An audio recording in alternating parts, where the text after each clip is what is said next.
Welcome to 9+ news reporters roundup. Palnadu జిల్లాలోని కారంపొడిలో పోలీసుల తీరుపైన తీవ్ర ఆరోపణలు వెలువడ్డాయి. పోలీసుల వేధింపులు తట్టుకోలేక ఓ మహిళ పురుగుల మందు తాగి ఇప్పుడు ఆత్మహత్యాయత్నానికి పాల్పడిన ఘటన కలకలం రేపుతోంది. ఆర్థిక లావాదేవీల కేసులో తన భర్తను అక్రమంగా నిర్బంధించి వేధించారని చెప్పి, అనంతరం భార్యాభర్తలపై కూడా దాడి చేశారని చెప్పి బాధిత కుటుంబం ఆరోపిస్తుంది.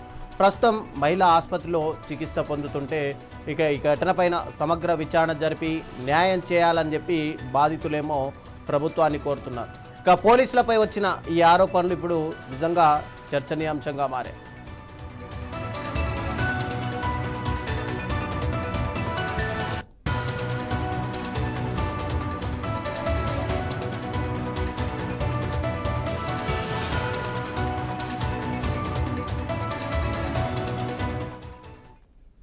ఇక ఇదే అంశానికి సంబంధించి మరింత సమాచారం మా బ్యూరో చీఫ్ కృష్ణ అందిస్తారు విజయవాడ నుంచి. కృష్ణ, చెప్పండి. ఇప్పుడు పోలీసుల పైన గత కొన్ని రోజుల నుంచి చూస్తుంటే కనుక ముఖ్యంగా ఆంధ్రప్రదేశ్లో ఈ పోలీసుల పైన ఎక్కువగా ఆరోపణలు వినిపిస్తున్నాయి. పోలీసులు తమను చిత్రహింసలు పెట్టారని, కొంతమంది పోలీసులు లాకప్ డెత్ విషయం కూడా మనం చూసాము. తర్వాత అలాగే పోలీసుల చిత్రహింసలకు తాళలేక ఎంతోమంది ఆత్మహత్య యత్నం కూడా చేసుకున్నారు. ఇప్పుడు కారంపూడిలో కూడా అలాంటి ఘటనే చోటు చేసుకుంది. అసలు ఏం జరిగింది అక్కడ? పోలీసులు ఎందుకు అంతగా ఇదిగా ప్రవర్తిస్తున్నారు ఆ బాధితుల పైన? రవి, గత కొంతకాలంగా చూసుకుంటే ఆంధ్రప్రదేశ్ లో ఉన్న పోలీసుల తీరు చాలా దారుణమైన పరిస్థితుల్లో ఉన్నట్లుగా చూసుకోవచ్చు. అదే జాతీయ గణాంకాల సూచీలో కూడా దాదాపు రాష్ట్ర పోలీసుల యొక్క పరిస్థితి దాదాపుగా 26వ స్థానంలో ఉందంటూ కూడా దేశవ్యాప్తంగా 26వ స్థానానికి పడిపోయినట్లు కూడా మనం చూసుకోవచ్చు.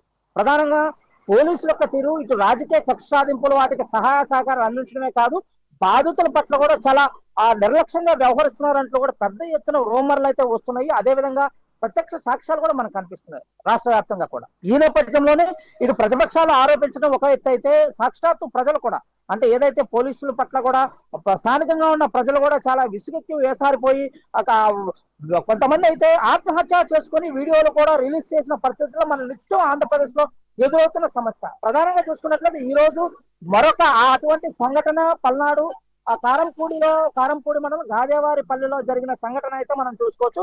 ప్రధానంగా ఏదైతే ఒక ఆర్థిక లావాదేవీల విషయంలో గాదేవారి పాలన చెందినటువంటి భార్యాభర్తలు, అంటే రైతులు దాదాపు 50 మంది పైచులకు రైతుల దగ్గర నుంచి మిర్చి పంటను కొనుగోలు చేస్తూ అమ్మకాలు చేస్తూ కూడా గత 30 సంవత్సరాలుగా వ్యాపారం చేస్తామని చెప్పి చెప్తున్న పరిస్థితి కనిపిస్తుంది. ఈ నేపథ్యంలోనే గత 2 సంవత్సరాల నుంచి కూడా రైతులందరి దగ్గర నుంచి మిర్చి పర్చేస్ చేసి వారికి ఇంతవరకు డబ్బులు చెల్లించిన పరిస్థితి కనిపిస్తుంది. దాదాపుగా 1,30,00,000 రూపాయల వరకు కూడా డబ్బులు చెల్లించిన పరిస్థితి అయితే లేదు. ఆ బాధితుడు కూడా ఒకటే చెప్తున్నాడు, కొన్ని ఆర్థిక పరిస్థితులు విపరీతంగా నాకు ఇక సరైన వర్షాలు లేకపోవటం, ఏదైతే మిర్చిలో మాత్రం బాగా లాస్ అవటం నేపథ్యంలో రైతులకు అప్పు తీర్చలేకపోయాను, రైతులకు బకాయి పడ్డానని చెప్పేసి కూడా ఇక బాధితుడు ఏదైతే బాధితురాలు హాస్పిటల్లో చికిత్స పొందుతుందో బాధితురాల భర్త చెప్తున్న పరిస్థితి. కానీ వీరు ఏదైతే రైతులంతా కలిపి పోలీస్ స్టేషన్ లో కంప్లైంట్ చేసిన నేపథ్యంలో, కారంపూడి చేసినటువంటి నేపథ్యంలో అక్కడ ఉన్నటువంటి ఎస్ఐగా పనిచేసినటువంటి వాసు ఒక్కసారిగా ఈ యొక్క బాధితుల్ని పోలీస్ స్టేషన్ కి తీసుకెళ్లి విపరీతంగా కొట్టాడు, ఆ రాడుతో సైతం కొట్టాడు, నన్ను విపరీతంగా తన్ని ఒక దాదాపుగా 4 రోజుల పాటు నన్ను నిర్బంధించాడంటూ కూడా బాధితులు అయితే చెప్తున్న పరిస్థితి కనిపిస్తుంది. ఈ నేపథ్యంలో భార్య వచ్చి నా భర్త ఏం చేశాడు, నా భర్తను ఎందుకు అరెస్ట్ చేశారని అడిగిన నేపథ్యంలో అదే విధంగా న్యాయవాదులను సంప్రదించిన నేపథ్యంలో కూడా వదిలేశారు. మళ్ళీ వెళ్ళి భార్యాభర్తలు ఇద్దరిని కూడా మళ్ళీ పోలీస్ స్టేషన్ పిలిపించి విపరీతంగా కొట్టిన పరిస్థితి అయితే కనిపిస్తున్నట్లయితే బాధితులు అయితే చెప్తున్నారు. వాళ్ళతో పాటు ఆ బాధితులను విపరీతంగా బూతులు తిట్టాడు, ఆ మహిళను కూడా చూడకుండా చాలా అసభ్యకరంగా మాట్లాడారు ఆ ఎస్ఐ వాసు. అదేవిధంగా నా భర్తను కూడా అందరి ముందు కొట్టి అవమానపరిచాడు. ఆ అవమానాన్ని తట్టుకోలేక ఆత్మహత్య మాకు సదృశ్యం అంటూ కూడా ఆ కారంపూడికి చెందినటువంటి భార్యాభర్తలు ఇద్దరు కూడా ఆత్మహత్య చేసుకునే ప్రయత్నం చేస్తే భార్య ఆ పురుగుల మందు తాగిన నేపథ్యంలో ఆమె అయితే ఇప్పుడు ప్రస్తుతానికైతే ప్రభుత్వ వైద్యశాలలో చికిత్స అయితే తీసుకున్న నేపథ్యంతో చూస్తాను.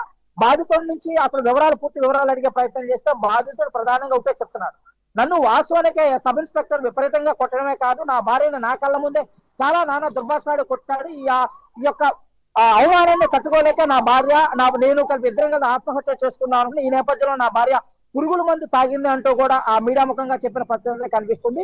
ఏదేమైనప్పటికీ గుంటూరు జిల్లా వ్యాప్తంగా తీసుకున్నట్లయితే ఈ 2 నెలల కాలంలో దాదాపుగా ఆ గుంటూరు జిల్లా ప్రతి పోలీస్ స్టేషన్, ఈవెన్ పల్నాడులో కూడా తీసుకుంటే గతంలో సర్కిల్ ఇన్స్పెక్టర్ గా పనిచేసిన చిన్నమల్లయ్య కూడా ఒక మహిళ పట్ల అసభ్యకరంగా ప్రవర్తించి రేపు అటెంప్ట్ చేశాడు, నన్ను ఒంటరిగా ఉన్న మహిళ పైన మహిళ కంప్లైంట్ పెట్టడంలో తనైతే ఉద్యోగం నుంచి రిమూవ్ చేసినటువంటి పరిస్థితి కూడా చూస్తాం. అదే విధంగా Tenali two town police station లో పనిచేసినటువంటి రాములు నాయక్ కూడా ఒక మహిళ పట్ల అసభ్యంగా ప్రవర్తిస్తూ తనను కూడా లైంగిక దాడికి గురి చేశాడంటూ కూడా సాక్షాత్తు ఎస్పీని కలిసి కంప్లైంట్ ఇచ్చిన నేపథ్యం కూడా చూస్తాను. అదే విధంగా మాచర్లలో కూడా సిఐ వెంకట్రావు కూడా భార్యాభర్తలు ముస్లింలు ఏడిపించాలంటూ వాళ్ళు కూడా ఒక వీడియో ముఖంగా కూడా సూసైడ్ అటెంప్ట్ చేస్తూ కూడా ఒక వీడియోని అయితే రిలీజ్ చేయడం. ఇలాగా ప్రతి చోట ప్రతిరోజు గుంటూరు జిల్లాలో ఎక్కడో ఒక చోట ఇటువంటివి తారసపడుతూనే ఉన్నాయి. అంటే పోలీసు యొక్క పరిస్థితి చూసుకుంటే నానాటికి దిగజారిపోతుంది అనడానికి ఈ యొక్క కారణాలేక మనం చూసుకోవచ్చు. దాదాపుగా విజయవాడలో కూడా తీసుకున్నట్లయితే కృష్ణంక లాకప్ డెత్ తీసుకున్నట్లయితే అత్యంత ఘోరంగా అంటే దేశాన్ని కుదిపేసినటువంటి లాకప్ డెత్ కేసులో కూడా ఒక ముద్దాయిని తీసుకొచ్చి దారుణంగా చంపి అతను తగలబెట్టిన పరిస్థితి కూడా మనకి మరొక ముందే పోలీసు యొక్క ప్రతిష్ట రోజు రోజుకి దిగజార్చడం కొందరు పోలీసు వాళ్ళు ఈ విధంగా చేయడం వల్ల మొత్తం ఎంటైర్ పోలీస్ డిపార్ట్మెంట్ కి ఒక మాయన మచ్చగా వస్తున్నట్లు కూడా పెద్ద ఎత్తున దీనిపైన విమర్శలు అయితే వస్తున్నాయి. అంటే దీనిపైన ఉన్నతాధికారులకు ఫిర్యాదు అందిందా? వాళ్ళు ఏమైనా యాక్షన్ తీసుకునే అవకాశాలు కనిపిస్తున్నాయా? దీనిపైన ఇప్పటికే ఉన్నతాధికారులకు కూడా ఈ యొక్క విషయం పైన పూర్తి సమాచారాన్ని అయితే ఉన్నతాధికారుల నోటీస్ అయితే వెళ్ళటం అయితే చూస్తాను. దీనిపైన ఒక సమగ్రమైన దర్యాప్తు కోసం కూడా అధికారులను ఆదేశించడం, జిల్లా ఎస్పీ ఆదేశించడం కూడా చూస్తాను. అసలు ఏం జరిగింది, నిజంగా పోలీస్ స్టేషన్ కి ఈ ముద్దాయిలను తీసుకొచ్చారా, కొట్టారా, ఇలా దుర్భాషలాడారు ఏదైతే ముద్దాయిల ఏదైతే ఇక బాధితులు ఆరోపిస్తున్నారు ఈ ఆరోపణలు నిజమా కాదానికి విషయాలపైన ఇప్పటికే ఒక దర్యాప్తు అయితే చూస్తుంది.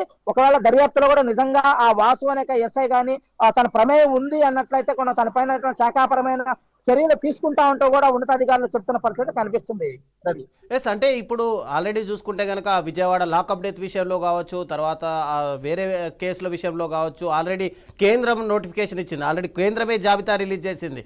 ఆంధ్రప్రదేశ్ పోలీసు వ్యవస్థ పూర్తిగా అట్టడుగులో ఉంది, లా అండ్ ఆర్డర్ను రక్షించడంలో పూర్తిగా విఫలమైంది అని చెప్పి. అయితే ఇక్కడ ప్రభుత్వం ఏమైనా ఇన్వాల్వ్ కావాల్సిన అవసరం ఉందా?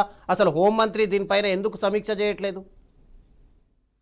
అంటే ప్రధానంగా తీసుకుంటే ఏదైతే హోంమంత్రి దగ్గర ఉన్నటువంటి యొక్క శాఖ ఏదైతే డిజాస్టర్ మేనేజ్మెంట్ తో పాటు కొన్ని మాత్రమే పరిమితానికి మాత్రమే తన దగ్గర హోంశాఖ ఉండటం కూడా చూస్తానన్నా. మొత్తం లా అండ్ ఆర్డర్ కూడా ముఖ్యమంత్రి దగ్గర ఉండటం కూడా మనకి తెలిసిన విషయమే. ప్రధానంగా తీసుకుంటే ముఖ్యమంత్రి పదే చెప్తున్నా కూడా పదే హెచ్చరికలు ఇస్తున్నా, దీని మీద నిరంతరం కూడా సమీక్షలు చేస్తున్నా కూడా ముఖ్యమంత్రి చేస్తున్నా కూడా హోంమంత్రి కూడా ఆ సమీక్షలలో పాల్గొంటూ చేస్తున్నా కూడా కానీ ఎక్కడా కూడా పోలీసులు అయితే ఈ యొక్క విషయంలో మాత్రం ఏదైతే పోలీసులు ప్రవర్తిస్తున్న తీరులో మాత్రం ఎక్కడా మార్పు రాలేదని చెప్పుకోవచ్చు. ప్రధానంగా ఈ యొక్క రాష్ట్ర ప్రభుత్వము అభివృద్ధిలో దూచుకుపోతుందని అయితే నిరంతరం మనం అయితే చూస్తూనే ఉన్నాం. కానీ ఏదైతే పోలీస్ డిపార్ట్మెంట్ విషయంలో మాత్రం ప్రభుత్వానికి ఒక పెద్ద మాయన మచ్చగా అయితే తయారవుతుందని చెప్పుకోవచ్చు. కేవలం కొందరు పోలీసులు కొన్ని పోలీస్ స్టేషన్ లో చేస్తున్నటువంటి ఈ యొక్క చర్యల వల్ల మొత్తం ఎంటైర్ ఏపీలో ఉన్నటువంటి పోలీస్ డిపార్ట్మెంట్ మొత్తానికి కూడా మాయన మచ్చగా వస్తుంది. ఈ నేపథ్యంలో కేంద్ర ప్రభుత్వం కూడా ఒక రాష్ట్ర పోలీసుల యొక్క తీర్పు తెన్నుల మీద కూడా అదేవిధంగా రాష్ట్రాలకు ఇచ్చేటటువంటి పోలీసుల పనితీరు మీద కూడా ఒక గ్రేడ్స్ అయితే ఇవ్వడం చూస్తాను. ఈ గ్రేడ్ లో కూడా చాలా అట్టడుగు స్థాయిలో కూడా ఈ యొక్క ఆంధ్రప్రదేశ్ పోలీసుల పనితీరు ఉన్నట్టు చూసుకుంటే దీనికి రాష్ట్ర పోలీసుల యొక్క స్థితి, రాష్ట్ర పోలీసులు ప్రవర్తిస్తున్న తీరు ఎంత దిగజారుడుగా ఉందో అనక మాత్రం ఈ యొక్క సూచనలు బట్టి అర్థమవుతుంది. దీనిపైన ఇప్పటికే పోలీసుల్లో మార్పు రాకపోతే ప్రభుత్వం వెంటనే పోలీసుల పట్ల వెంటనే సమీక్ష చేసి దిద్దుబాటు చర్యలు చేయకపోతే రాష్ట్ర ప్రభుత్వానికి పోలీసుల వల్ల చాలా పెద్ద మైనస్ రాబోయే రోజుల్లో మైనస్ వస్తుందంటూ కూడా రాజకీయ విశ్లేషకులు కూడా చెప్తున్నమాట. అదే విధంగా కొంతమంది తెలుగుదేశం పార్టీ నాయకులు కూడా చెప్తున్న పరిస్థితి కనిపిస్తుంది. Thank you Krishna.